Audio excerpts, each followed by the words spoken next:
Welcome back to CBS News coverage of Election Night 2024. Just in from the CBS News data desk, CBS News projects Donald Trump will win the state of Ohio, the home of his running mate, Senator J.D. Vance. And in the state of Mississippi, CBS News projects Donald Trump wins there as well in Mississippi. Also, CBS News projects Kamala Harris will pick up Colorado's 10 electoral votes.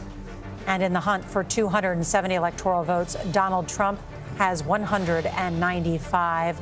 Kamala Harris has 91. The former president racking up a number of big electoral wins with Texas and Florida early in the night. But as you can see, a number of states have still not been called. And in those key 7 battleground states, we have rated each of those as toss-up at this hour. But we will dive into the details to get a sense of where those states could break. CBS News correspondent Janet Shamlian is in Milwaukee, Wisconsin for us tonight. And Janet, what are you hearing? Nora, good evening to you. The polls are closed here, but the count is going to take longer than expected. And that is because of what happened in this room a couple of hours ago. And that is when authorities here started a recount of some 31,000 absentee ballots after it was discovered that the 18 tabulation machines in this room didn't have the doors completely sealed. They say the machines were not compromised.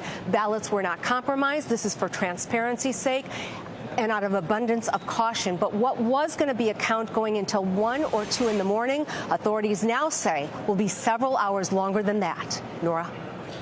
That's important information. Janet Shamlian, thank you for bringing that to us.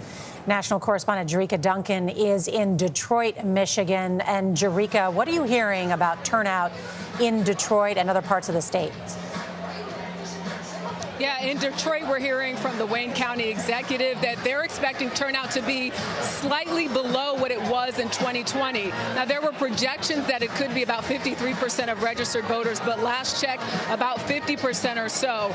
But the big story to me that looking at some of the data from Michigan is that the more people that turn out to vote, the more likely it is that a Democrat is to take this state. But still, a lot of votes have not been tabulated just yet.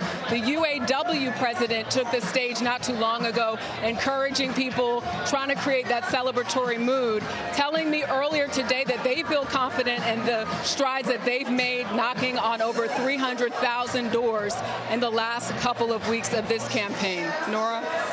Jericka Duncan, thank you so much for that information.